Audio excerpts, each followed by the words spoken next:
Продовжується прямий ефір на телеканалі АТР. Я дякую, що ви залишаєтеся із нами, обираєте нас. Доброго вечора.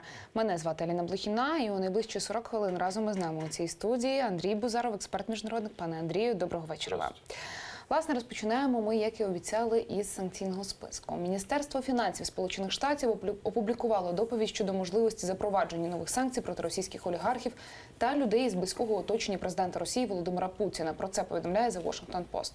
До списку потрапили 210 людей, 114 осіб із оточення президента Російської Федерації Володимира Путіна, а також 96 олігархів. Проти них потенційно можуть запровадити нові санкції. Зокрема, в списку наведені російські олігархи Олег Дерипаска, Роман Абрамович, Володимир Потанін, брати Аркадій та Борис Ротенберг, Геннадій Томченко, Алішер Усманов, Ігор Сечин, Олексій Міллер, Олег Тиньков, Сулейман Керімов та інші. Серед фігурантів списку глава адміністрації президента Російської Федерації Антон Вайно, його заступник Сергій Кирієнко, прес-секретар глави Російської Федерації Дмитро Пісков, помічник президента Владислав Сурков, прем'єр-міністр Російської Федерації Дмитро Медведєв, спікер Держдуми В'ячеслав Володін, спікер Ради Федерації Валентина Матвієнко. Деякі із зазначених у списку росіян уже перебувають під санкціями. Раніше голова прес-служби Держдепартаменту Хезер Науерт заявила, що запроваджені штатами заходи проти російської оборонки вже призвели до мільярдних втрат, а нові санкції поки не потрібні. Нагадаю, що 29 січня Мінфін США збиралися передати до Конгресу документ, який преса прозвала кремлівською доповіддю. Перелік російських олігархів та людей з близького оточення президента Росії Володимира Путіна. Це тільки перший із цілої низки документів, які готують декілька американських відомств на виконання ухваленого минулого року у США закону. Повідомлялося, що нинішній звіт сам по собі не передбачає запровадження санкцій проти згаданих у ньому осіб, але створює фактичні підстави для можливого запровадження таких санкцій у майбутньому. Пане Андрію, от хотілося б, звичайно, ваш коментар почути щодо цього, так би мовити, цієї кремлівської доповіді, вашу оцінку, оскільки санкції дійсно цим списком не запроваджуються, але відкриваються нові шляхи, скажімо, для, власне, цього запровадження санкцій. Прошу. Я перед эфиром специально посмотрел на сайт Министерства финансов США, и пока этих санкций не были там опубликованы. Они опубликованы средствами, ведущими, влиятельными средствами массовой информации в мире. Вы сказали, Washington Post, Financial Times опубликовала, ряд других изданий. Но я думаю, этот список появится, скорее всего. Главная задача этого списка, на мой взгляд, это определить тех людей, которые ответственны за ситуацию в связи с аннексией Крыма, с конфликтом на Донбассе, с развязыванием конфликта на Донбассе и с вмешательством в предвыборную кампанию, президентскую предвыборную кампанию в США. Вот это главная цель этих санкций. Пока санкционного списка, пока не предусмотрены никакие наказания и меры воздействия. Пока не предусмотрены ни виды, ни формы наказания. То есть как это будет выглядеть, подобная мера воздействия, будут ли им запрещен въезд в какие-то страны, привлечены ли они к ответственности и так далее. Но в любом случае, на мой взгляд, это приведет к токсичности этих людей в международной торговле, в международной финансовой системе и к аккуратности, к аккуратному отношению со стороны немецких, французских, европейских в целом, американских и других институций к этим лицам. То есть к ним будет повышенное внимание пока что. Но пока еще сложно сказать, будут ли эти санкции введены, допустим, мгновенно, через неделю, через месяц. Это только лишь фамилии. И по сути там все правительство Российской Федерации. Все руководители администрации президента Путина, замы, советники, помощники и так далее. То есть реально вся элита российская, которая составляет ближайшее окружение Владимира Путина. И главная задача санкций – воздействовать на это окружение, чтобы они, в свою очередь, воздействовали на президента Російської Федерації. Ті особи, яких ми побачили у цьому списку, хтось вас здивував, чи, в принципі, очікуваний перелік персон? Меня удивило то, что там нету многих людей. И там нету, например, Чубайса, всем нам известного, еще с 90-х годов, как приближенного бывшего президента России Ельцина, хотя Чубайс сейчас занимает довольно серьезную должность. Там нету Кудрина, министра финансов и так далее. Я думаю, это объясняется тем, что список очень аккуратно был составлен. И действительно туда попали люди, которые ответственны непосредственно к некоторым, ко многим аспектам украинско-российских отношений и американско-российских отношений с негативной стороны. То есть там американцы поработали над этим списком, они выборочно подошли к нему. Это говорит о том, что он хорошо и грамотно подготовлен. Вот. Но в большинстве своем, например, Олег Дерибаска, вы о нем вспомнили, он давно был под прицелом ведущих американских СМИ. Я помню, еще месяц назад я читал статью большую «Вашингтон-Пост» о нем, где фактически «Вашингтон-Пост» разложили по крупицам всю его недвижимость, все его активы в Вашингтоне. И в центре Вашингтона Олег Дерипаска владеет одним из самых фешенебельных частных домов, который уже на протяжении, по-моему, 15 лет ему принадлежит. Так вот, американцы раскопали, что этот дом был куплен когда-то Дерипаском через какие-то санкции, через какие-то, прошу прощения, схемы. И, очевидно, всем этим людям будет очень сложно владеть своей недвижимостью в США, сложно будет ей распоряжаться, и потенциально они могут ее лишиться, если американцы начнут какие-то правоохранительные меры воздействия или уголовное преследование в отношении всего этого имущества. Про що публікація цього списку свідчить у форматі американсько-російських стосунків? Чи означає, що ось ці люди, які до цього переліку потрапили, це фактично, ну, скажімо, нехай не вороги, але не бажані персони у Сполучених Штатах Америки? И не только в США, а в целом в всем западном мире. Вы же понимаете, что США – это самая влиятельная страна на сегодняшний день в мире. В экономическом плане и в политическом. Союзники США, страны Большой Семерки, Канада, Япония и так далее, многие другие европейские страны будут следовать фарватеру США. И они будут очень прискіпливо, скрупулезно относиться к тем, кто попал в этот список. И это не только касается американско-российских отношений, которые сейчас находятся в ужасном состоянии. В ближайшие 10-15 лет, я думаю, они будут только ухудшаться. Я не верю в то, что в ближайшие годы российско-американские отношения улучшатся. Но это в целом характеризует состояние отношений между западными странами и Россией. При этом я обращу ваше внимание на то, что с союзниками России, Казахстаном, Белоруссией, Китаем, у Запада хорошие отношения. Трамп был в Пекине в ноябре и договорился о беспрецедентных поставках. Назарбаев недавно был у Трампа в гостях в Вашингтоне. Они договорились о сотрудничестве. То есть, в принципе, союзники России в отличных отношениях с Западом. А вот союзники США в не очень хороших отношениях с Россией. Начинается очень серьезная геополитическая война, которая отразится и на ситуации в Украине, прежде всего. Поскольку чем хуже отношения между США и Россией, тем более негативно это влияет на ситуацию в Украине. То есть консенсус невозможен, в том числе по поводу Суркова, Волкера. Сурков есть в санкционном списке, но я думаю, он не сильно удивился, поскольку он уже под санкциями более 3 лет, если не ошибаюсь. И для него этот вопрос не принципиальный. Но он переговорщик по Донбассу. И он главная фигура так называемого формата Волкера и Суркова. И они постоянно встречаются, разговаривают о чем-то. Даже какой-то план о миротворцах якобы там был передан. Но в любом случае улучшение отношений между Россией и США не предвидится в ближайшее время. А от, пане Андрію, що розсварило Сполучені Штати Америки і Росію? Ну, бодай не розсварило, а от що погіршило, власне, ці стосунки? Тому що коли у Америці якраз і обирали президента, то саме було чимало, скажімо, там, нарікань в Україні на те, що Дональд Трамп – це фактично людина, яка зможе потім подружитися із Володимиром Путіним. Зараз ми бачимо, що, от, як і ви зазначили, власне, що стосунки між цими двома державами погіршуються. Що стало причиною? Що стало чинником погіршення цих стосунків? Это два действия. Аннексия Крыма и активная поддержка России сепаратистов на Донбассе. Вот это привело к ухудшению отношений между этими странами. А все остальное уже, ситуация вокруг Ирана, на Ближнем Востоке сирийская проблема, Южная Корея, кибератаки, возможно, кибератаки российских спецслужб на систему защиты от киберпространства, кибератак США и так далее, это все уже второстепенные факторы. И если мы внимательно проанализируем список, о котором мы говорили, то, в принципе, там именно те люди, которые ответственны за Крым, за аннексию Крыма, за ситуацию на Донбассе и так далее.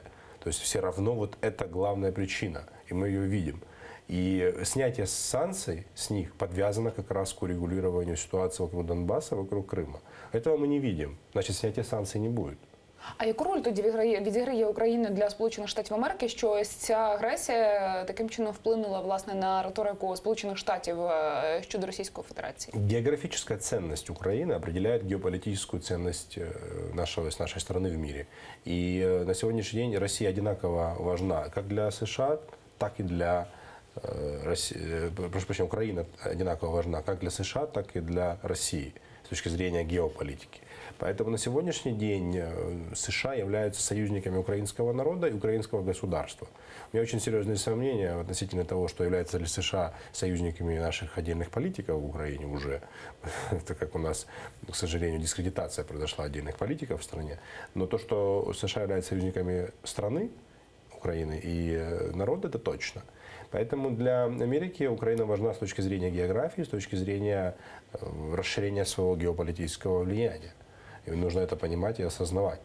Но пока, я думаю, что нет консенсуса по поводу США, между США и Россией части конфликта на Донбассе.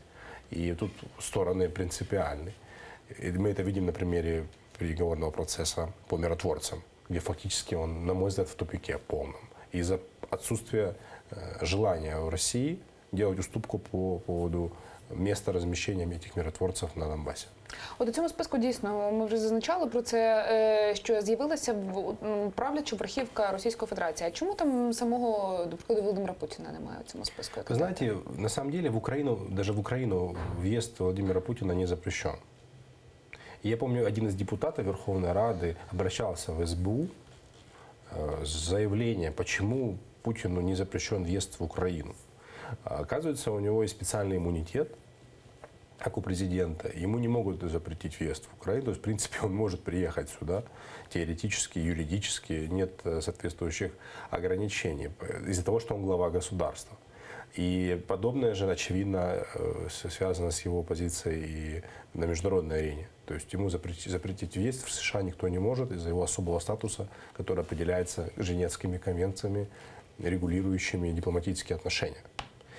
Но я не думаю, что Путин приедет в Украину или в США. Это маловероятно. Даже Сурков встречается на нейтральной территории, там, где не действуют санкции. Это Белград, Сербия. Вот недавно в Арабских Эмиратах они встречались с Сурковым. Поэтому удивляться тому, почему нет Путина, не стоит. Но я не думаю, что он будет каким-то образом пытаться приехать в США или в Украину в ближайшее время. Ну, власне, звичайно, на цю кремлівську доповідь, на цей список відреагували і в Україні, і в Росії. Власне, президент Петро Порошенко подякував США за цей санкційний список. Він написав про це на своїй сторінці у Фейсбуці, зазначив, що особисто, власне, висловив вдячність. Цитую: «Щира вдячність Вашингтону за чергову демонстрацію лідерства у протидії російській агресії. Розраховуємо на відповідні рішення з боку наших європейських партнерів для зміцнення спільного трансатлантичного фронту. Сила санкцій стає дедалі більш міцною і впливовою, накопичувальний ефект обмежувальних заходів неминуче і впевнено обмежує апетити агресора. І так буде, допоки в Кремлі нарешті не зрозуміють важливості поваги до міжнародного права, відмови від втручання у внутрішні справи суверенних держав та припинення підриву демократичних інститутів, а також допоки не відбудеться повне відновлення суверенітету і територіальної цілісності України». Ну, власне, от пан Порошенко говорить про цей санкційний список, знаєте, як про певну перемогу, а ми з вами вже говорили, і ви зазначали під час нашої розмови, що фактично ймовірніше, що санкції не будуть запроваджено. Як гадаєте, власне, от чому власне цей список ще не засвідчує того, що санкції через певний проміжок часу будуть запроваджені до цих осіб? Ну, поскольку идет серьезный торг, идут переговоры. Параллельно же идут переговоры по поводу Донбасса. И маленький шанс есть на то, что Россия может сделать уступки.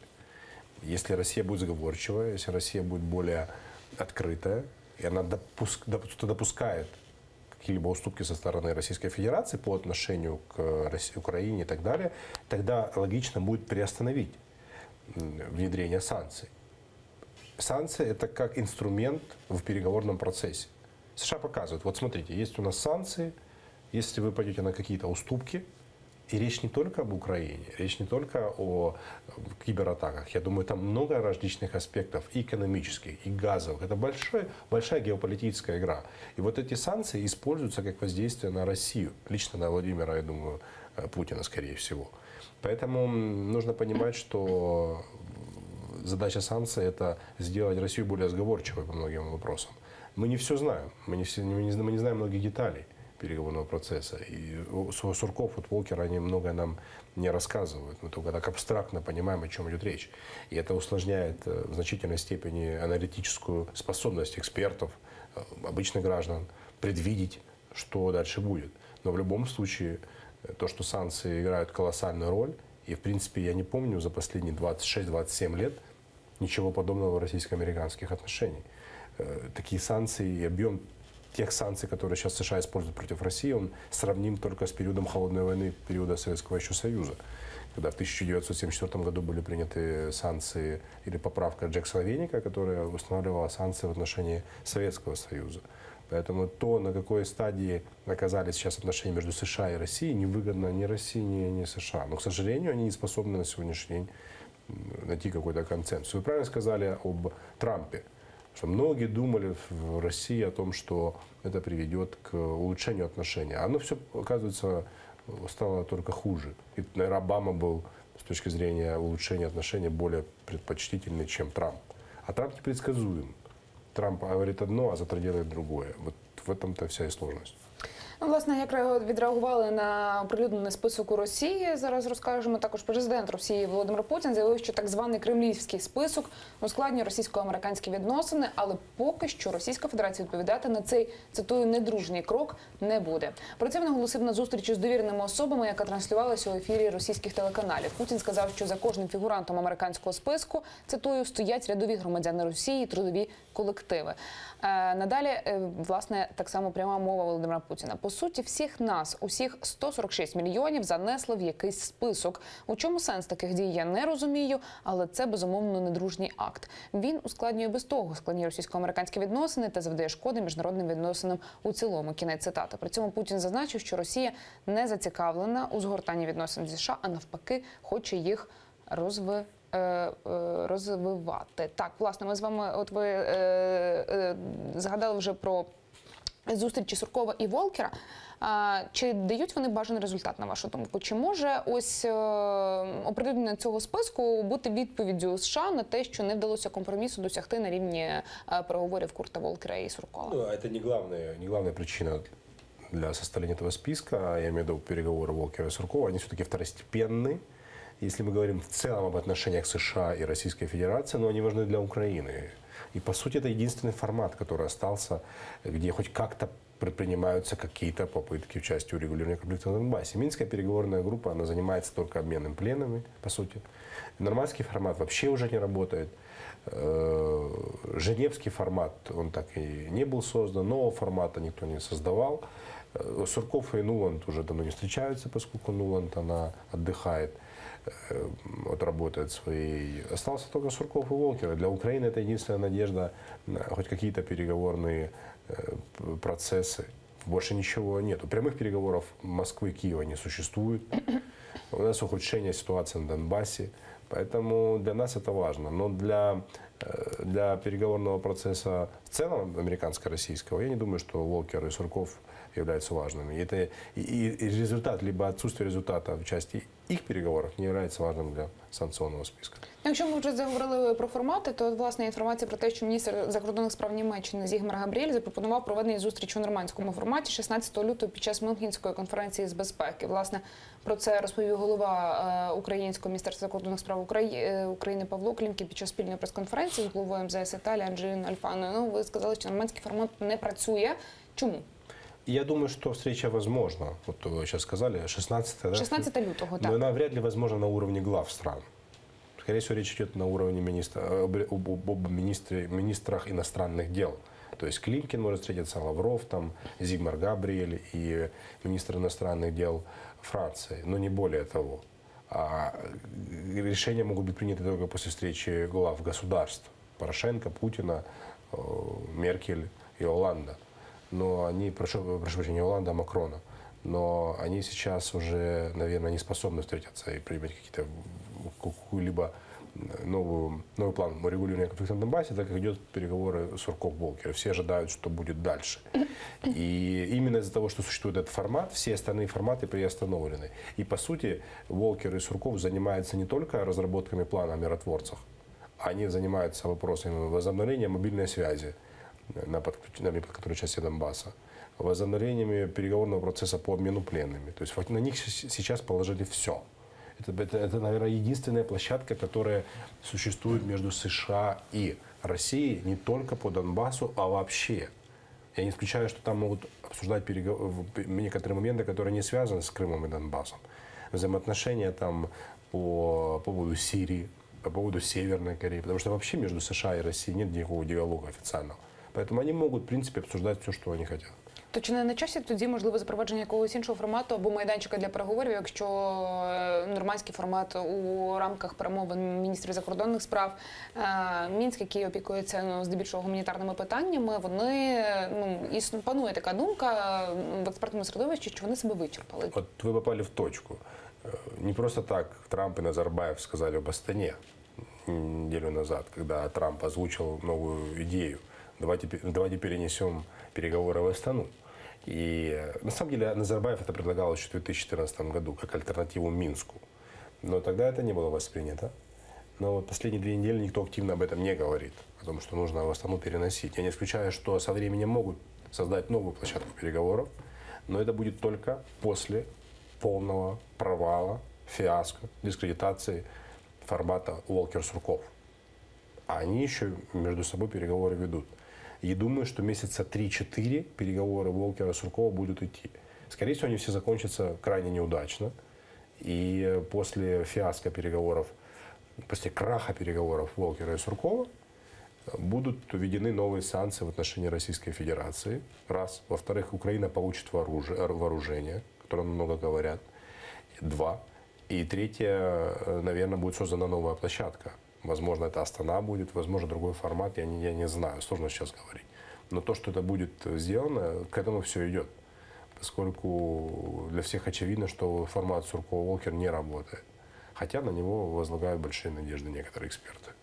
То чого бракне формату Сурков-Волкер, скажімо, за ким має бути ось цей механізм, який може щось зрушити? За Сурковым? Сложно сказать. Здесь главная все-таки причина – это позиция России. Россия не делает уступок. Вот мы видим, что со стороны России один и тот же человек принимает участие во всех переговорах, которые касаются Донбасса. Я имею в виду Владислав Сурков.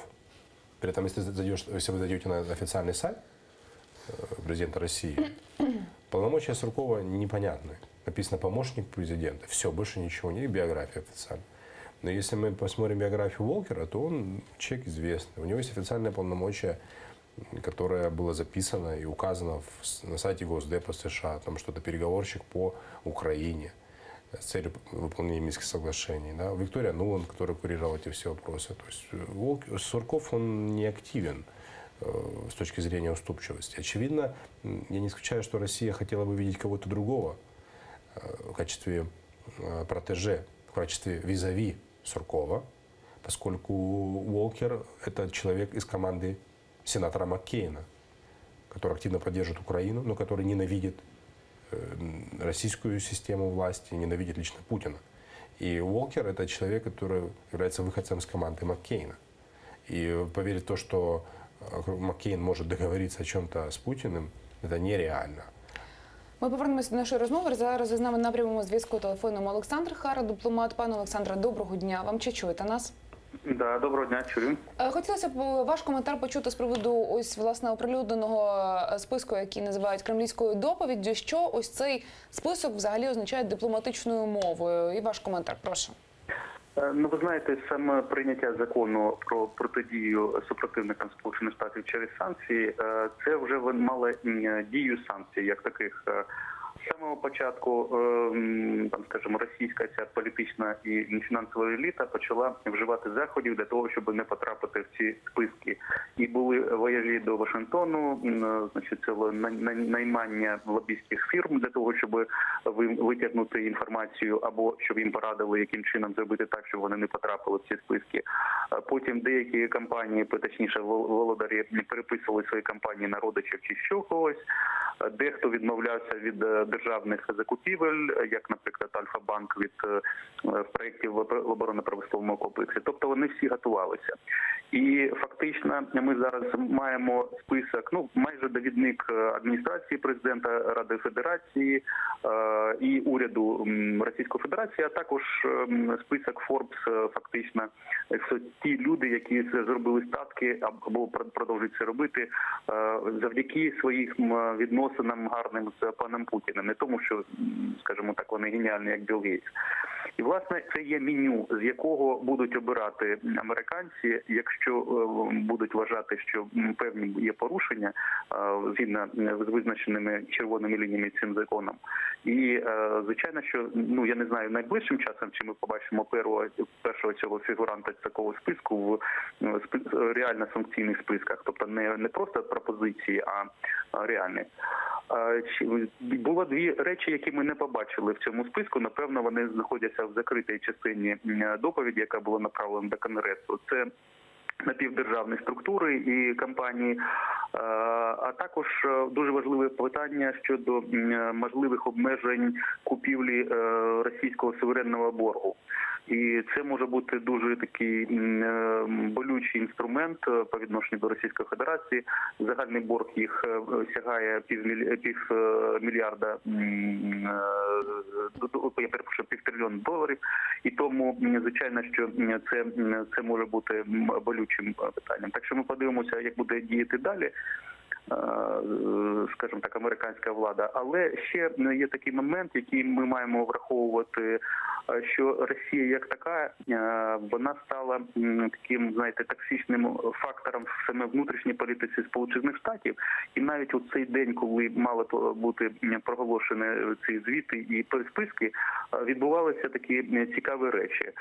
По-перше, пішов у відставку заступник директора ФБР. І він – це та людина, яка в тому числі брала участь у розслідуванні можливих зв'язків команди Трампа з росіянами. Ну, його там звинувачують в конфлікті інтересів, оскільки його дружина балотувалася в Конгрес і були донації з фонду Клінтон. Це перший момент. Другий момент. В принципі, вчора Сполучені Штати мали запровадити два типи санкцій по відношенню до Головного управління розвідки Російської Федерації, Генштабу і ФСБ. Вони цього не зробили. І друге, по відношенню до тих, хто причетний до втручання у виборчий процес у Сполучених Штатах. Але проблема в тому, що, наприклад, розвідспільнота вважає, що таке втручання було. Є чіткі докази, і вони в закритому режимі це показували і конгресменам, ну і, відповідно, президенту Сполучених Штатів. Але президент Сполучених Штатів, враховуючи його особисті якості, він вважає, що такого не було втручання. І таким чином він, звичайно, не дав ходу запровадженню санкцій до росіян, які причетні до цього. І це при тому, що таки 29 січня виступав директор ЦРУ і казав про те, що активність росіян в кіберпросторі не зменшилася, і він вважає, що є висока вірогідність того, що і в проміжних виборах до Конгресу у 2018 році росіяни будуть намагатися вплинути на це. Тобто таке, знаєте, дуже дивна ситуація, і вона надзвичайно складна і незручна для самого Трампа, як і цей закон, який фактично зайшов на його повноваження. Тобто ми маємо враховувати не просто так візаві Сполучені Штати і Російська Федерація, але і внутрішню боротьбу Трампа і найближчих до нього осіб, і безпекову команду, і Конгрес як такий. Пане Олександре, я дуже дякую вам, що ви знайшли час, долучилися до нашої розмови, висловили свою позицію. Олександр Хара, дипломат, був з нами на прямому зв'язку телефоном. Власне, обговорювали ми ось цю так звану кремлівську доповідь. Пане Андрію, якщо маєте коментар за підсумком нашої розмови з паном Олександром, прошу. Да, Александр все очень четко сказал, особенно правильные акценты, на мой взгляд, расставил по поводу причин наложения санкций и дальнейших последствий. И действительно, некоторые моменты не указаны в санкционном списке и в законе, и все только начинается. Поэтому нас ждет еще впереди много интересного. Но есть один нюанс, на который мало кто обращает внимание и о котором сейчас мало говорят. Россия может обойти этот список. И это сделать не так-то сложно. По сути, список санкций касается двух групп лиц. Чиновники, министры, работники администрации и олигархи. Они все персональные в отношении конкретных фамилий. Дерипаска, олигарх, там, Абрамович олигарх, если мы говорим о чиновниках, там, Патрушев, руководитель и так далее. Замена человека на должности фактически убирает и сводит на нет все санкции, если мы говорим о чиновниках. Меняет руководителя ФСБ, появляется новый руководитель, санкция уже не действует. Она сохраняется в отношении только лишь бывшего чиновника. А олигархат, его можно поменять за час. То есть выдвинуть на соответствующие должности других олигархов и перераспределить имущество. По российской традиции после президентских выборов сюда идет смена ряда высокопоставленных чиновников. Поэтому я думаю, что после марта 2018 года Путин, возможно, поменяет правительство, возможно, поменяет работников администрации президента и помощников и так далее. Вот интересная ситуация тогда возникнет, как будет действовать США по отношению к новым чиновникам. Поскольку на этих чиновников можно наложить санкции. Многие из них ответственны за Крым, за Донбасс. Но новые, которые придут на их смену, не факт, что они будут отношение иметь непосредственно к Донбассу. Тогда американцам нужно будет накладывать новые санкции. Поэтому тут не все очень однозначно. Є така трошки колізія. Конечно. Ще одна тема, до якої готуюся перейти. Власне, група родичів жертв катастрофи рейсу MH17 виграли справу в американському суді, яка дає їм право на компенсацію сотні мільйонів доларів США. Відповідні документи суду отримала нідерландська телепрограма «Зембла». Позов був поданий членами сімей 25 жертв катастрофи MH17, 10 з яких є громадянами Нідерландів. Справу порушили проти лідера проросійських сепаратистів Ігоря Гіркіна. Американський суддя виніс вердикт 21 грудня. Суд постановив, що сумарна компенсація родичам жертв трагедії має скласти 400 мільйонів доларів, по 20 мільйонів доларів кожному. Крім того, повідомлення йдеться, що шанс справді отримати компенсації дорівнює нулю. Адже Гіркін в суд не з'явився, за домашньою адресою у Москві його не знайшли. Адвокати родичів жертв авіакатастрофи мають намір заарештувати майно Гіркіна, утім, його може бути недостатньо, щоб виплатити сотні мільйонів доларів. Нагадаю, що 17 липня 2014 року Боїнг 777 авіакомпанії Malaysia Airlines, що виконував рейс MH17 Амстердам-Куала-Лумпур, упав на територію окупованої Донеччини. Усі, хто був на борту, а це 298 людей, загинули.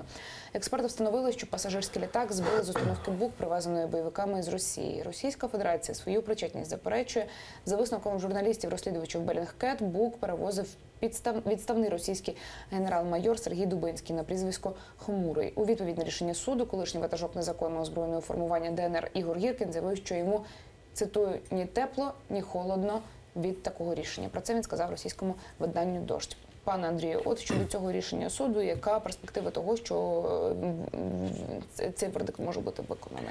Вы знаете, я специально посмотрел и связался со своим знакомым юристом, коллегой. Я сам адвокат профессиональный. Мне очень интересно было правовые основания вынесения этого решения, поскольку я знаю, что и мы все знаем об отсутствии реальных результатов в части расследования сбитого Боинга, последствий и так далее. Все слишком там затянуто, все очень обтекаемо. И я вижу, что на международном уровне многие стараются просто не говорить об этой трагедии. Так вот, согласно законодательству штата Иллинойс, это, по-моему, было в Иллинойсе вынесено решение, то если ответчик 2 раза не приходит в суд, то суд может вынести решение о наложении об удовлетворении иска истца. Но представить, что Гиркин приехал бы в Иллинойс, я не думаю, что это реально. Следовательно, все очень тут поверхностно, на мой взгляд. И вы правильно сказали о шансах. То есть вероятность крайне низка. Тут нужно говорить о серьезных международных институциях, судебных, которые должны этим заниматься. Суд Гааги и так далее. Но там результатов никаких нет, так как у нас нет нормальных выводов комиссии экспертной международной. Все говорят постоянно, все говорят об очевидном, что россияне к этому отношение имеют, к сбитому Боингу, но при этом нигде четко это не фиксируется. Я имею в виду конкретные должностные лица. Все говорят, по-видимому, ракета была выпущена с территории подконтрольной боевикам. Скорее всего, к этому отношение имеют профессиональные военные, которые завезли БУК на территорию Донбасса и которые потом отвезли опять в Россию. И вот эти слова, по-видимому, вводные словосочетания, скорее всего, которые определяют степень вероятности, они усложняют некоторые вещи. То есть конкретных должностных лиц, виновных в этом всем российских, нет. Мы об этом ничего не знаем. Гиркин, он в целом руководил тогда ДНРовскими подразделениями. Но опять же, он фигура второстепенная. За ним были соответствующие генералы, военные, министры и так далее. О них никто не говорит. Поэтому это дело очень-очень странное, честно говоря. То яка тоді ймовірність того, що до відповідальності притягнуть взагалі Гіркіна, чи до реальної відповідальності так винних у цій катастрофі? Помните, когда, ну, не помните, вы, может, вы знаете, когда сбили соответствующий самолет над Локкерби в Великобритании, по-моему, 15 или 16 лет шло расследование по поводу террористов ливийских, которые отношения имели к этому всему. И только спустя много лет Каддафи признал, что действительно он имел отношение к этому всему. Вот тогда и началось преследование, компенсации и так далее. Поэтому я думаю, что дело Боинга, к сожалению, на много лет оно будет засекречено, и мы не узнаем реальную ситуацию, о том, кто к этому все отношение имел. Кроме того, вы не забывайте, что ситуация с Боингом связана с конфликтом на Донбассе. А конфликт на Донбассе продолжается. Ну, каждый день мы слышим последствия этого конфликта.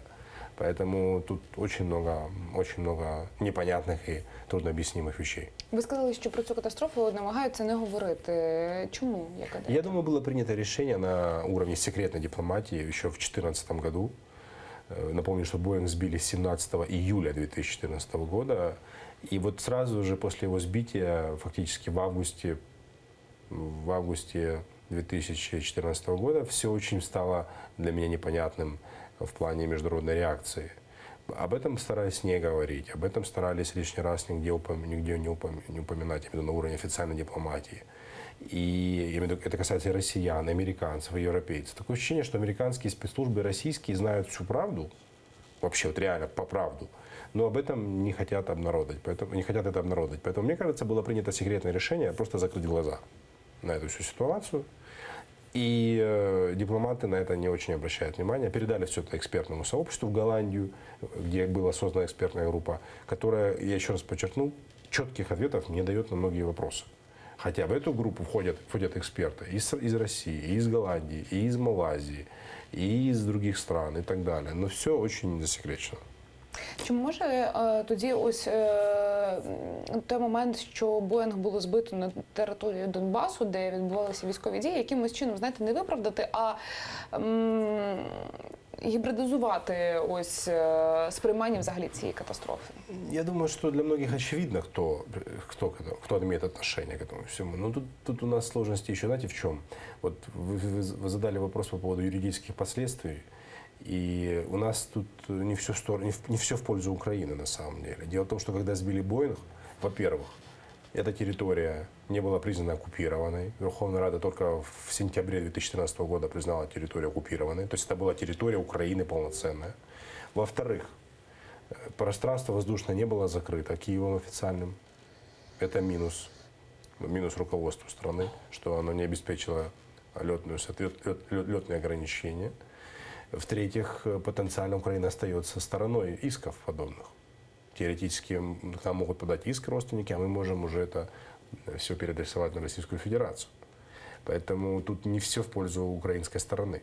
Понимая о том, кто ответственен за сбитый Боинг, а российская сторона и так далее, мы юридически не совсем защищены.